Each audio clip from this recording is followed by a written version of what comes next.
সংসার সুখের হয় রমণীর গুণে। প্রথম বাক্যটি আমরা জানলেও বললেও পরের বাক্যটি কিন্তু বলি না। হয়তো বা অনেকে জানেনই না, আবার অনেকে জেনেও বলতে চায় না। পরের বাক্যটি হলো গুণবান পতি যদি থাকে তার শনে। তো পুরো বাক্যটি হলো সংসার সুখের হয় রমণীর গুণে, গুণবান পতি যদি থাকে তার শনে। তার মানে একটা সংসারকে সুন্দর করতে হলে নারী পুরুষ উভয়েরই সমঝোতা প্রয়োজন, উভয়ের মধ্যে সুসম্পর্ক থাকা প্রয়োজন, উভয়ের মধ্যে বোঝাপড়া প্রয়োজন, তবেই না একটা সংসার সুন্দর হয়। তাই পরের বাক্যটি আমরা কখনোই ভুলব না। আসসালামু আলাইকুম, কেমন আছেন সবাই? আলহামদুলিল্লাহ, আমিও আপনাদের সবার দয়ায় খুব ভালো আছি। আজ আমি আপনাদের সাথে শেয়ার করব আমার ইনকামের টাকা আর আপনার ভাইয়ের কাছ থেকে কিছু সাহায্য নিয়ে আমি কিভাবে আমার খুব ছোট্ট একটা স্বপ্ন পূরণ করলাম। আর এই স্বপ্ন পূরণ করতে যেয়ে আমরা কোথায় কোথায় গেলাম, কোথায় কোথায় ঘুরলাম, কী করলাম, সেটাই আজ আপনাদের সাথে শেয়ার করব। তো চলেন। আপনারা তো দেখতেই পেলেন, আপনার ভাইয়া নিচে দাঁড়িয়ে ছিল বাইক নিয়ে, আমি নেমে আসলাম, তারপরে দুজনে মিলে চললাম। এই তো আমার বাসার সামনে এই ছোট্ট বাজারটা ছিল, আমি এই বাজার থেকে প্রায় বাজার করি। আমার বাসার গলির বাসাগুলি অনেক সুন্দর।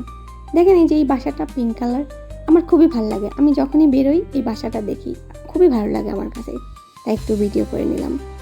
ময়মনসিংহ শহরটা কিন্তু খুবই ছোট, কিন্তু এখানকার বাসাগুলি খুবই সুন্দর। প্রত্যেকটা বাসার সামনেই ফুল গাছ আছে এবং প্রত্যেকটা গাছেই ফুল হয়ে আছে এবং খুবই ভালো লাগে আমার কাছে। আর সবচেয়ে বেশি ভালো লাগে ভার্সিটির ভিতরে, ময়মনসিংহ কৃষি ভার্সিটি। অসম্ভব সুন্দর একটা জায়গা, এখানে গেলে যে কারো মন ভালো হয়ে যায়। এই যে দেখেন পাশে একটা পুকুর, প্রতিটা পুকুরের পাশেই সুন্দর সুন্দর গাছ লাগানো আছে এবং তার পাশ দিয়েই হেঁটে যাওয়ার জন্য খুব সুন্দর রাস্তা। এটার ভিতরে অনেকগুলি হল আছে, অনেকগুলো সরকারি অফিস আছে। এই যে দেখেন এটা হচ্ছে জুলাই 36 হল। প্রতিটা হলের ভিতরেই খুব সুন্দর জায়গা, প্রতিটা হলের সামনে এত সুন্দর সুন্দর ফুল গাছ আছে, বিভিন্ন ফল গাছও ছিল, কিন্তু আমি ওগুলির ভিডিও নিতে পারিনি আর অনেক লম্বা হয়ে যাচ্ছিল ভিডিওটা। এই যে দেখেন কত সুন্দর। এখানে আসলে আমার তো যেতেই ইচ্ছে করে না, কারণ জায়গাটা এত সুন্দর। যে দেখেন কত সুন্দর, এখানে যে কেউ আসতে পারে যে কোনো সময়, কোনো সমস্যা নেই। এত সুন্দর জায়গা, আপনি আসলে আপনার মন ভালো হয়ে যাবে। খুবই মনোরম পরিবেশ, মন ভালো করে দেওয়ার জন্য যথেষ্ট। এই যে দেখেন এখানেও কিন্তু একটা বোটানিক্যাল গার্ডেন আছে, ঢাকার মিরপুরেও কিন্তু একটা বোটানিক্যাল গার্ডেন আছে, যদিও ওটাতে আমি কখনো যাইনি। আর হ্যাঁ, এটাতেও কিন্তু আমি এখনো যাইনি। এই যে দেখেন এখানে আরও একটি পুকুর আছে, কত সুন্দর। এই তো আমরা চলে আসছি আমাদের গন্তব্যে। হ্যাঁ, আমি চলে আসছি ফার্নিচার বাড়ি, ময়মনসিংহ শহরের সুতিয়াখালী 3 রাস্তার মোড়ে এই শোরুমটা। আমি এখানে আরও আগেও একবার আসছিলাম, আমার বাসার জন্য একটা ফার্নিচার আমি এখান থেকে নিয়েছিলাম। এখানে বিভিন্ন কালারে বিভিন্ন ডিজাইনের পার্টিকেল বোর্ডের ফার্নিচার পাওয়া যায়, যেমন খাট, আলমারি, wardrobe, dressing table, dining table, পড়ার টেবিল, টি টেবিল, কর্নার র্যাক ইত্যাদি। এক কথায় আপনার ঘরের যাবতীয় ফার্নিচার আপনি এখানে পেয়ে যাবেন। এই যে এই ওয়ার্ড্রবগুলি দেখেন কি সুন্দর, তাই না? প্রত্যেকটা ওয়ার্ড্রব দেখে মনটা একদম ভরে যাচ্ছিল।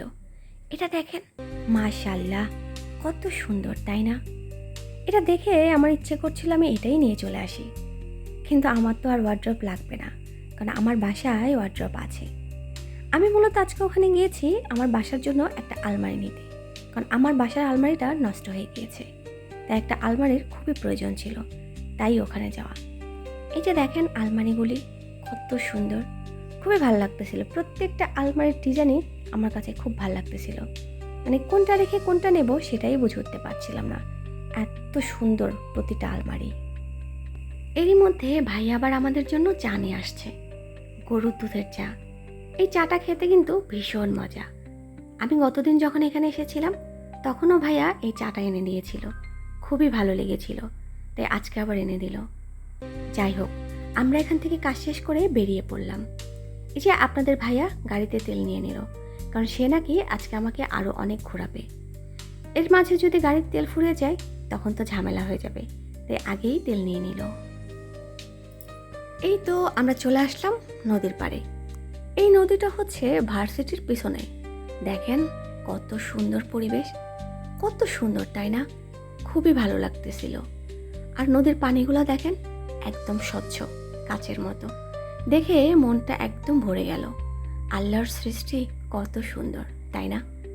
এই যে এই প্রজাপতিটা দেখেন, ওর পিছনে আমি আধা ঘন্টা সময় নষ্ট করেও ওর একটা ছবি তুলতে পারিনি। পরে শেষ পর্যন্ত একটা ভিডিও করে নিয়েছি। ঘোরাঘুরি করে ক্লান্ত হয়ে চলে আসলাম চটপটি খেতে। বাইরে এসেছি আর চটপটি খাবো না, এটা তো হতেই পারে না তাই না বলেন? যদিও এই খাবারগুলি এখন আমি প্রতিদিনই খাই, কারণ আপনাদের ভাইয়া প্রতিদিন সন্ধ্যায় আমাকে নিয়ে ঘুরতে বের হয়। আর বাইরে আসলে এই খাবারগুলি দেখলে নিজেকে একদমই কন্ট্রোল করতে পারি না, তাই খাওয়া হয়ে যায়। কখনো চটপটি, কখনো ফুচকা, কখনো বেলপুরি, কখনো ঝালমুড়ি। যাই হোক, এগুলি খেয়ে আমরা বাসায় চলে আসলাম। এখন আপনারা যে ভিডিওটা দেখছেন এটা হচ্ছে ঠিক তার 2 দিন পরের ভিডিও। আর এটাই হলো সেই স্বপ্ন যেটা আমি আমার ইনকামের টাকায় পূরণ করেছি। আলহামদুলিল্লাহ, নিজের ইনকামের টাকায় নিজের স্বপ্ন পূরণ করেছি। কি যে ভালো লাগতেছে, কি যে শান্তি লাগতেছে, আপনাদেরকে বলে বোঝাতে পারবো না। আপনাদের শোরুমে আমি যে আলমারিটা দেখিয়েছিলাম ওটা ছিল 2 পাটের আলমারি। তো পরবর্তীতে আমি হচ্ছে এটাকে 3 পাটের করে নিয়েছি, কারণ আমার একটু বড় আলমারি দরকার ছিল। তা আমার আলমারিটা কেমন হয়েছে জানাবেন। আর এত সময় ধরে আমার পাশে থেকে আমার ভিডিও দেখার জন্য আপনাদের সবাইকে অসংখ্য ধন্যবাদ। আমার ভিডিওটা যদি আপনাদের ভালো লাগে লাইক কমেন্ট করে সবাই পাশে থাকবেন। সবাই ভালো থাকবেন, আমার জন্য দোয়া করবেন। আল্লাহ হাফেজ।